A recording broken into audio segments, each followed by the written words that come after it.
ମହା ଆଡମ୍ବରରେ କୋଷାକୁଣ୍ଡାର ସାଂସ୍କୃତିକ ମହୋତ୍ସବ ମଣ୍ଡେଇର ଶୁଭାରମ୍ଭ।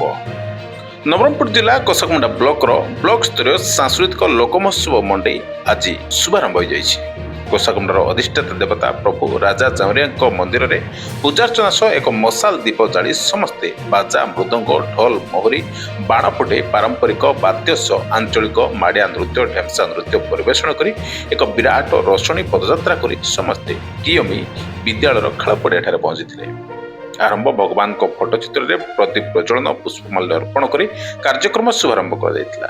ଏହି ଶୁଭାରମ୍ଭ କାର୍ଯ୍ୟକ୍ରମରେ ମୁଖ୍ୟ ଅତିଥି ଭାବରେ ଦାବୁଗାଁ ବିଧାୟକ ମନୋହର ରନ୍ଦାନୀ, ନବରଙ୍ଗପୁର ବିଧାୟକ ଶ୍ରୀ ଗୌରୀଶଙ୍କର ମାଝୀ, ସିଡିଓ ବିରଞ୍ଚି ନାରାୟଣ ଦରବାନ, ଶିକ୍ଷା ମନ୍ତ୍ରୀ ଶ୍ରୀ ଗଣ୍ଡଙ୍କ ପ୍ରତିନିଧି କୁଞ୍ଜ ବିହାରୀ ଦାସ, କୋଷାକୁଣ୍ଡା ବ୍ଲକ ସାଂସଦ ପ୍ରତିନିଧି ସୁରେଶ ପାତ୍ର, ପାପଡ଼ାହାଣ୍ଡି ବ୍ଲକ ସାଂସଦ ପ୍ରତିନିଧି ସୋମନାଥ ପୂଜାରୀ, ଗୋଷ୍ଠୀ ଉନ୍ନୟନ ଅଧିକାରୀ ଆଶିଷ ତ୍ରିପାଠୀ, ବ୍ଲକ ଅଧ୍ୟକ୍ଷ ସର୍ବେଶ୍ୱର ମାଝୀ, ଭାଇସ୍ ଚେୟାରମ୍ୟାନ ଯୋଗେନ୍ଦ୍ର ସ୍ୱାଇଁ, ଅବକାରୀ ଜିଲ୍ଲା ଇନ୍ସପେକ୍ଟର ଦିଲ୍ଲୀପ ରଥ, ଜିଲ୍ଲା ପରିଷଦ ସଭ୍ୟ ସଭ୍ୟା, ଦାବୁଗାଁ ବ୍ଲକର ଚେୟାରମ୍ୟାନ ଓ ପାପଡ଼ାହାଣ୍ଡି ବ୍ଲକର ଚେୟାରମ୍ୟାନଙ୍କ ସମେତ 26 ଗୋଟି ପଞ୍ଚାୟତର ସରପଞ୍ଚ ସମିତି ସଭ୍ୟ ସଭ୍ୟା ଯୋଗ ଦେଇଥିଲେ।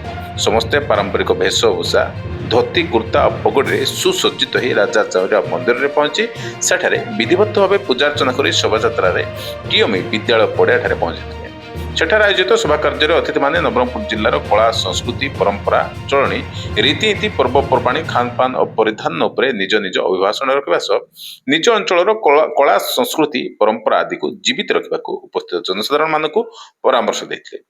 ସ୍କୁଲ ଛାତ୍ରଛାତ୍ରୀମାନଙ୍କ ଦ୍ୱାରା ନୃତ୍ୟ ଗୀତ ପରିବେଷଣ କରାଯାଇଥିଲା, ଯାହାକି ଲୋକମାନେ ମନଭରି ଉପଭୋଗ କରିଥିଲେ। କଳା ସଂସ୍କୃତି ପରମ୍ପରାକୁ ବିଶ୍ୱ ଦରବାରରେ ପରିଚିତ କରାଇଥିବା ଲୋକ ମହୋତ୍ସବ ମଣ୍ଡେଇ 2025 ଚଳିତ ବର୍ଷ 25 ତାରିଖରୁ ଗତ 25 ତାରିଖରୁ ଆରମ୍ଭ ହୋଇଥିଲା। ସେଠି ମାନ୍ୟବର ମନ୍ତ୍ରୀ ଶ୍ରୀ ନିତ୍ୟାନନ୍ଦ ଗୌଡ଼ ମହୋଦୟ, ମାନ୍ୟବର ମନ୍ତ୍ରୀ ଗଣେଶ ରାମ ସିଂ ଖୁଣ୍ଟିଆ ଆସିଥିଲେ। ଆମର ଉମରକୋଟର ପଡ଼ାଗଡ଼ରୁ ଆରମ୍ଭ ହୋଇଥିଲା ଶକ୍ତିପୀଠରୁ।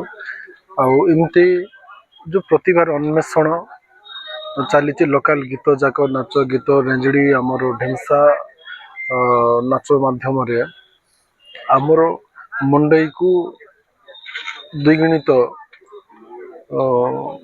ମହୋତ୍ସବରେ ପରିଣତ କରିବା ପାଇଁ ଆଜି ସେଇଟା ବ୍ଲକ ସ୍ତରରୁ ଆରମ୍ଭ ହେଉଛି। ଆଜି କୋଷାଗୁଣ୍ଡାର ମଣ୍ଡେଇ ଉତ୍ସବ ଆରମ୍ଭ ହୋଇଥିଲା।